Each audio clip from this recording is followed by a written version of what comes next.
ಬಂದಿರತಕ್ಕಂಥ ಅಧಿಕಾರಿಗಳಿಗೆ ತಮ್ಮ ಪರವಾಗಿ ಸ್ವಾಗತ.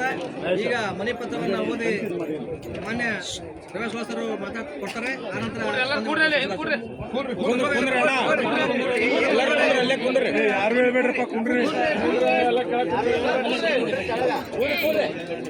ಓದಿ ಹೇಳ್ತಾರೆ.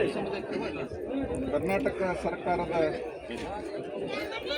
ಪ್ರತಿನಿಧಿಯಾಗಿ ಇವತ್ತಿನ ದಿನ ವಿಧಾನ ಪರಿಷತ್ತಿನ ಸದಸ್ಯರು ಪೂಜಾರಿ ಸರ್ ಅವರು ನಮ್ಮ ಈ ಕಮ್ಮಾರ ಸಂಘದ ಏನು ಬೇಡಿಕೆಗಳಿದೆ ಈ ಬೇಡಿಕೆಗಳನ್ನು ಆಲಿಸುವ ಸಲುವಾಗಿ ನಮ್ಮ ನೋವನ್ನು ಕೇಳುವ ಸಲುವಾಗಿ ಇವತ್ತಿನ ದಿನ ಬೆಳಗಾವಿಯಲ್ಲಿ ನಡೀತಕ್ಕಂಥ ಚಳಿಗಾಲದ ಅಧಿವೇಶನದ ಒಂದು ಸುವರ್ಣಸೌಧದ ಎದುರಿಗಿರತಕ್ಕಂಥ ಸುವರ್ಣದ ಗಾರ್ಡನ್ನಲ್ಲಿ ಕುಳಿತಂಥ ಧರಣಿಯನ್ನು ಉದ್ದೇಶಿಸಿ ನಮ್ಮ ಮನವಿ ಪತ್ರವನ್ನು ಪಡೆಯುವ ಸಲುವಾಗಿ ಹಾಗೂ ನಮಗೆ ಪರಿಹಾರವನ್ನು ನೀಡುವ ಸಲುವಾಗಿ ನಮಗೆ ನ್ಯಾಯವನ್ನು ಕೊಡಿಸುವ ಸಲುವಾಗಿ ಸರ್ಕಾರದ ಪ್ರತಿನಿಧಿಯಾಗಿ ಜನರ ಪ್ರತಿನಿಧಿಯಾಗಿ ನಮ್ಮೆಲ್ಲರ ಪ್ರತಿನಿಧಿಯಾಗಿ ಇವತ್ತಿನ ದಿನ ಸನ್ಮಾನ್ಯ ಪೂಜಾರಿ ಸರ್ ಅವರು ಪೂಜ್ಯ ಗುರುಗಳು ಬಂತೇಜಿಯವರು ಈ ಒಂದು ವೇದಿಕೆಯಲ್ಲಿದ್ದಾರೆ.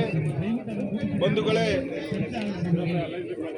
ಕರ್ನಾಟಕ ಕಮ್ಮಾರ ಒಕ್ಕೂಟದ ವತಿಯಿಂದ ಕರ್ನಾಟಕ ರಾಜ್ಯದ ಮೂಲೆ ಮೂಲೆಗಳಿಂದ ಬಂದಂಥ ಕಬ್ಬಿಣದ ಕೆಲಸ ಮಾಡುವಂಥ ಕಂಬಾರರು ನಾವೆಲ್ಲ ಇಲ್ಲಿ ಸೇರಿದ್ದು ಸರ್ಕಾರಕ್ಕೆ ಮುಖ್ಯವಾಗಿ 3-4 ಬೇಡಿಕೆಗಳನ್ನು ನಾವು ಇವತ್ತಿನ ದಿನ ಸಲ್ಲಿಸಬೇಕಾಗಿದೆ. ಈಗ ಕಮ್ಮಾರರು ರಾಜ್ಯದಲ್ಲಿ ಪ್ರವರ್ಗ 2ರಲ್ಲಿ ಇರೋದರಿಂದ ಇವರನ್ನು ಎಸ್ಟಿಗೆ ಸೇರಿಸಿದರೆ, ಪರಿಶಿಷ್ಟ ಜಾತಿಗೆ ಪರಿಶಿಷ್ಟ ಪಂಗಡಕ್ಕೆ ಸೇರಿಸಿದರೆ ಮುಂದಿನ ದಿನಗಳಲ್ಲಿ ನಮಗೆ ಹೆಚ್ಚಿನ ಅನುಕೂಲ ಆಗುತ್ತದೆ ಅಂತಕ್ಕಂಥ ಆಶಾಭಾವನೆಯಿಂದ ಕಂಬಾರರು ಪ್ರತಿನಿತ್ಯವೂ ಕೂಡ ಕುಲುಮೆಯ ಕೆಲಸವನ್ನು ಮಾಡಿಕೊಂಡು ಬದುಕುತ್ತಿದ್ದು, ಇವತ್ತಿನ ದಿನ ಕಂಬಾರಿಕೆ ಅನ್ನೋದು ಒಂದೇ ಜಾಗದಲ್ಲಿ ಕುಳಿತುಕೊಂಡು ಮಾಡುವಂಥ ಕೆಲಸ ಅಲ್ಲ. ಈ ಒಂದು ಉದ್ಯೋಗ ಒಂದು ಸ್ಥಳದಿಂದ ಮತ್ತೊಂದು ಸ್ಥಳಕ್ಕೆ ನಾವು ಹೋಗಿ ಮಾಡುವಂಥ ಉದ್ಯೋಗ ಆಗಿರೋದ್ರಿಂದ ನಾವು ಅಲೆಮಾರಿಗಳಾಗಿದ್ದೇವೆ. ಆ ಕಾರಣಕ್ಕಾಗಿ ಕಂಬಾರರನ್ನು ಒಂದು ಸಾಮಾಜಿಕವಾಗಿ, ಶೈಕ್ಷಣಿಕವಾಗಿ, ಆರ್ಥಿಕವಾಗಿ, ರಾಜಕೀಯವಾಗಿ ಮೇಲ್ದರ್ಜೆಗೆ ತರುವ ಸಲುವಾಗಿ ನಮ್ಮನ್ನು ಎಸ್ಟಿಗೆ ಸೇರಿಸಬೇಕು ಅಂತಕ್ಕಂಥ ಒಂದು ಹಕ್ಕು ಒತ್ತಾಯವನ್ನು ನಾವು ಇವತ್ತು ಸರ್ಕಾರದ ಮುಂದೆ ಮಾಡ್ತಾ ಇದ್ದೇವೆ. ಅದೇ ರೀತಿಯಾಗಿ ಹಿಂದೆ ನಮ್ಮನ್ನು ದೇವರಾಜ ಅರಸ ನಿಗಮದಲ್ಲಿ ಪರಿಗಣಿಸಲಾಗಿತ್ತು. ಆದರೆ ಸಿದ್ದರಾಮಯ್ಯನವರ ಸರ್ಕಾರ ಮಾಡಿದ ಒಂದು ತಪ್ಪಿನಿಂದಾಗಿ ಇವತ್ತು ನಾವು 10-15 ವರ್ಷಗಳಿಂದ ಶಿಕ್ಷೆಯನ್ನು ಅನುಭವಿಸುತ್ತಿದ್ದೇವೆ. ಕಾರಣ, ಸಿದ್ದರಾಮಯ್ಯನವರ ಸರ್ಕಾರ ನಮ್ಮನ್ನು ದೇವರಾಜ ಅರಸ ನಿಗಮದಿಂದ ತೆಗೆದು ವಿಶ್ವಕರ್ಮ ನಿಗಮಕ್ಕೆ ಹಾಕಿದ್ದಾರೆ.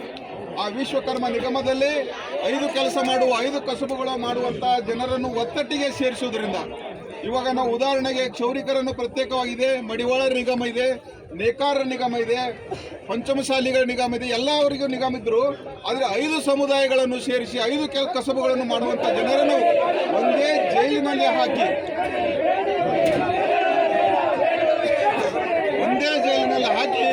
ನಮಗೆ ಇವತ್ತಿನ ದಿನ ಸಿದ್ದರಾಮಯ್ಯ ಸರ್ಕಾರ ಶಿಕ್ಷೆ ಕೊಡ್ತಾ ಇದೆ ಅಂತಕ್ಕಂಥ ಭಾವನೆ ಕರ್ನಾಟಕ ರಾಜ್ಯದ ಕಂಬಾರರಿಗೆ ಬಂದಿದೆ.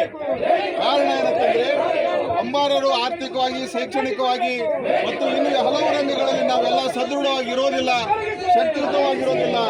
ಆದರೆ ಆ ನಿಗಮದಲ್ಲಿ ಇರತಕ್ಕಂಥ ಬೆಳ್ಳಿ ಬಂಗಾರದ ವ್ಯಾಪಾರಿಗಳು ಏನಿವತ್ತು ವಿಶ್ವಕರ್ಮ ನಿಗಮದಲ್ಲಿ ಏನು ಮುಂಚೂಣಿಯಲ್ಲಿದ್ದಾರೆ, ಸತತವಾಗಿ 10-15 ವರ್ಷಗಳಿಂದ ಆ ನಿಗಮಕ್ಕೆ ಆ ಬಂಗಾರ ಬೆಳ್ಳಿ ವ್ಯಾಪಾರ ಮಾಡ್ತಕ್ಕಂಥವರು ಇವತ್ತಿನ ದಿನ ನಿರಂತರವಾಗಿ ಅಧ್ಯಕ್ಷರಾಗ್ತಾ ಇದ್ದಾರೆ.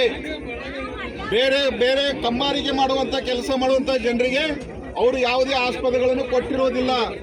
ಆ ಕಾರಣಕ್ಕಾಗಿ ನಮಗೆ ತುಂಬ ಅನ್ಯಾಯ ಆಗಿದೆ. ವಿಶ್ವಕರ್ಮ ನಿಗಮ ಯಾವತ್ತು ನಮ್ಮನ್ನು ಮಾಡಿದರೆ ಅವತ್ತು ಅದು ನಮ್ಮ ಮರಣ ಶಾಸನ